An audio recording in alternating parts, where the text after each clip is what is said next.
there's one mafia gang that proved to be the bloodiest of all American ones, it was the one led by Roy DeMeo, a seemingly kind and normal person. He was one of the most infamous gangsters of the Gambino Mafia family, active in New York. The DEMEO gang became legendary for its brutality and the systematic method with which it ran trafficking and murders. It all took place from the late 1970s to the early 1980s. When the gang was dismantled, Roy DeMeo met a grim end. But let's go back to the origins.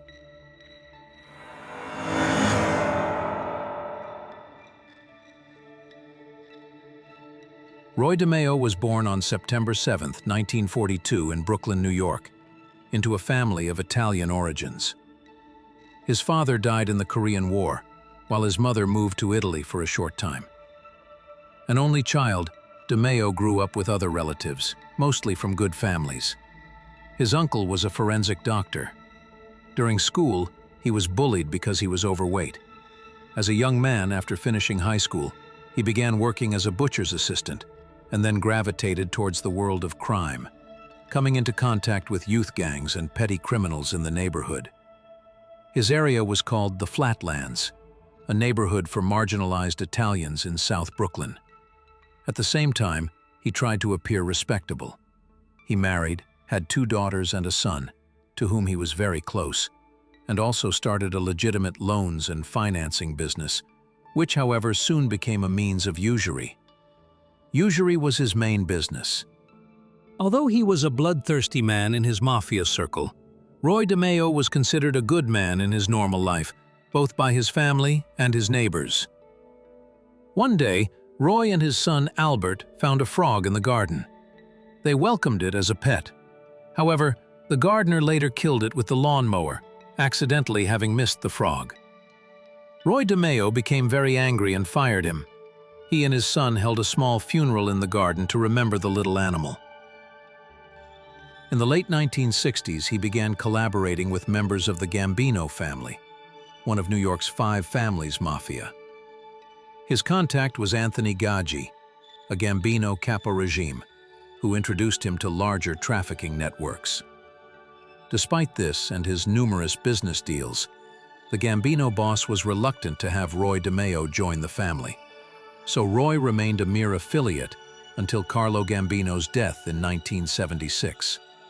Shortly thereafter, the new boss, Paul Castellano, known as Big Paul, was installed. Finally, though not without some hesitation, thanks to a persistent recommendation from Gaggi, he managed to join the Gambino family. This would, however, be the beginning of the end. Joining the Gambino family at the time meant respect and power, but also the risk of being eliminated forever if one made a mistake. DeMeo continued to build a network of loan sharking, extortion, and parallel illicit activities. He was required to give a percentage of all his profits to his handler, Gaggi, who in turn directed it to the boss. In the 1970s, he formed the infamous DeMeo crew, a group of killers and criminals loyal to him, based mainly in Brooklyn, in a bar called the Gemini Lounge, which became infamous for the number of murders the DeMeo gang committed there. These criminals were mostly young men from Italian-American families, aged 20 to 30. They included the Testa brothers, Anthony Center, Henri Borelli, the Denome brothers, especially Freddie, who became Roy DeMeo's trusted chauffeur as a former drag racer. Finally, Chris Rosenberg, a young drug dealer of Jewish origins whom Roy DeMeo will welcome like a son. The gang was involved in contract killings, debt collection through violence, trafficking in stolen cars, drugs, and pornography. Roy DeMeo's son Albert recounted in his book, "My father, Roy DeMeo, had taken over a bar on Flatbush Avenue from a customer and hired a retired firefighter to run it. The bar was called the Gemini Lounge. It was an underscreen white-shuttered brick building on the corner. It was a working-class bar, a place where my father could hang out during the day, a place where people could contact him or drop off payments. If someone walking off the street It looked like any other neighborhood hangout. They served drinks and snacks, and there was a jukebox and a small wooden dance floor where young couples would perform on Saturday nights. There was a long wooden bar with a television and tables where people could sit. I would sit on a stool on Saturday afternoons, sipping grenadines and soda while my father went about his business. Sometimes I would go behind the bar and play with whatever strange gadget I found there. A few feet behind the bar was a small storage room where my father kept a safe. There he kept the money for his loan sharking business and occasionally weapons or other valuables. At the back of the chimney there was a raised area with a table where my father sat. It was a private place for conversation, and my father could observe everything that happened in the rest of the bar. He could see anyone who entered before they saw him and, if necessary, could slip out back exit unseen. The group became infamous for its efficiency in eliminating inconvenient people, often with the so-called Gemini method. They lured the victim next door to the Gemini Lounge, a small apartment where Roy's cousin, Joseph Guglielmo, known as Dracula, lived, so named for his resemblance to the actor Bela Lugosi. They would suddenly hit the victim with a gunshot to the head, with a silencer. They would bleed and dismember the body into pieces. In Guglielmo's bathtub, the remains were put in garbage bags and disposed of in the old Brooklyn landfill, without leaving any traces. Here is an excerpt from a Mafia witness and former accomplice, Gaggi's nephew, Dominic Montiglio. I walked in there one night, because on Friday nights we all used to eat in there. And I walked in there, and the dining room was here, the kitchen was here, and the bathroom was here. And you could see in the bathroom there was two naked bodies hanging, in the shower by their feet with their throats cut. And they already bled out, because there was no blood coming out. And I walked in, and there was a spaghetti and everybody's eating and stuff like that. And I looked into the bathroom. I told Roy DeMeo, I said, "The fuck is that?" He said, "Don't worry, they're not staying for dinner."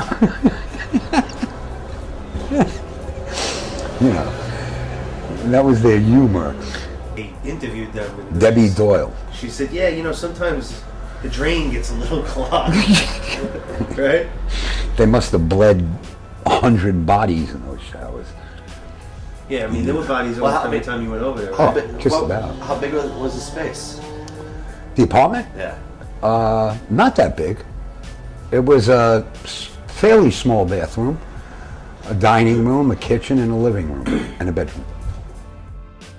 According to investigative estimates, the group committed between 70 and 200 murders, making DeMeo one of the most ruthless killers in the history of the American Mafia.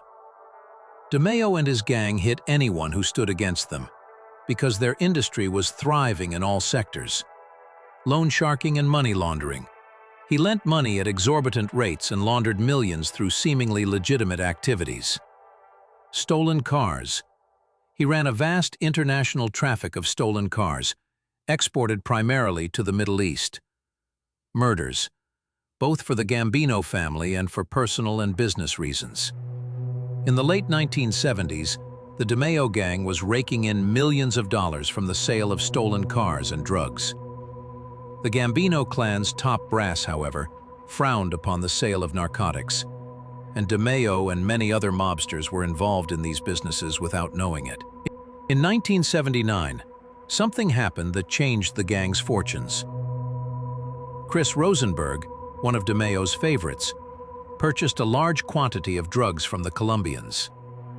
But instead of paying for them, he simply eliminated the couriers and kept the stolen goods for himself. In recent years, Rosenberg had been raised by DeMeo himself, as if he were part of the family. There wasn't a party at DeMeo's house that he wasn't at. Yet, after this incident, there was no way for Chris to make amends.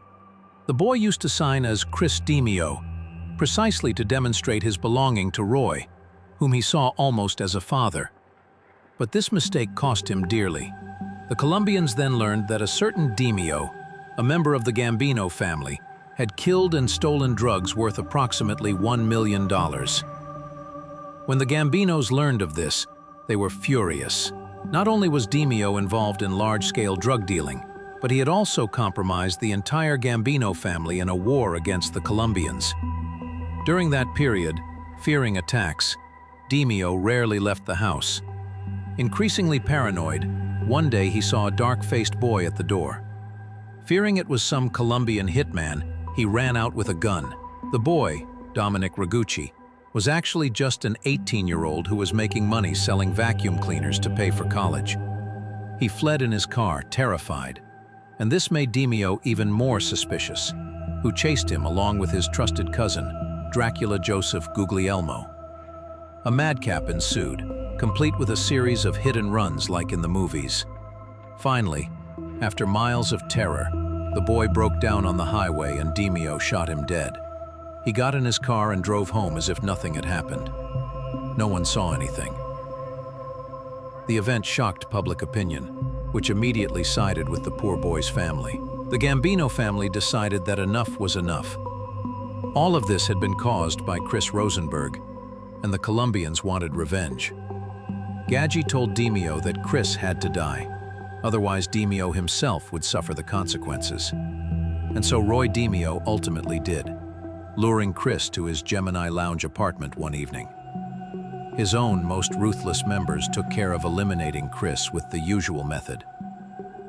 Joseph Testa and Anthony Center, capable of over 50 murders each, despite being just over 25 years old, shot him dead in the back.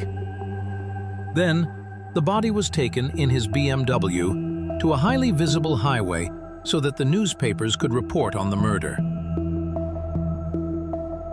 For a moment, tempers calmed. In this video from July 4th, 1980, Freddie DeNome, one of the gang's most loyal members, films the party at DeMeo's house.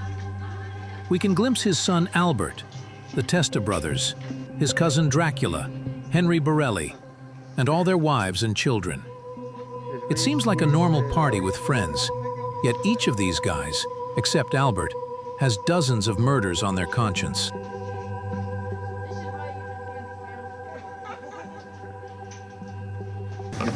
This is Roy Rogers' sucker. I can't find my place. Around here all night. My glasses. I don't care what you're picking it today. What you think my mother?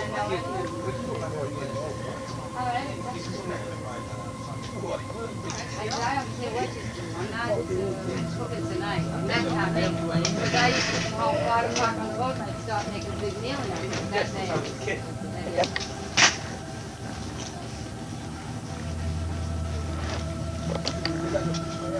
It was a nice party, Joe. Glad you came yesterday. Oh, hey. I mean, you know, we really missed you. I didn't hear you. What was that, sir? Avango was there. Here. Did you meet my friend Ben? He's one of the Dover brothers. Ben Dover? Dover. They gave it up. One day they must have figured. In the early 1980s, authorities intensified their investigations into the Gambinos and the DeMeo gang. Roy increasingly became a liability, too violent, too exposed, and with too much compromising information. Boss Paul Castellano, then the Gambino boss, reportedly ordered his elimination. On January 10, 1983, Roy DeMeo was found dead and nearly frozen in the trunk of his Cadillac in Brooklyn. He had been shot multiple times in an execution that many attributed to his own men, likely on the orders of the Gambino family. It seems that Anthony Center and Testa themselves, along with Nino Gaggi, betrayed and killed DeMeo himself. The DeMeo gang remains one of the bloodiest gangs ever documented. Many of its members were arrested and convicted in the following years, thanks largely to the testimony of informants. Testa and Center, the alleged traitors along with Gaggi, were sentenced to life in prison, although they recently appeared to have been released. Freddie DeNome remained loyal to DeMeo and was already in prison when Roy was killed. The gang disappeared Freddie's brother Richie and anyone who could testify against them. Freddie then took revenge by becoming a witness and nailing the other members. But he couldn't handle the pressure. He committed suicide a few years later in Texas. Nino Gaggi, the mobster who had introduced DeMeo to the Gambinos, was locked up and died of a heart attack a few years after DeMeo's death, in the late 1980s. Gambino boss Paul Castellano, on the other hand, was gunned down in front of a steakhouse in 1985 in downtown Manhattan by his own men, including John Gotti, who took over. DeMeo's story has been told in several books, including Murder Machine by Gene Mustaine and Jerry Capici, and For the Sins of My Father, written by Albert himself, Roy's son.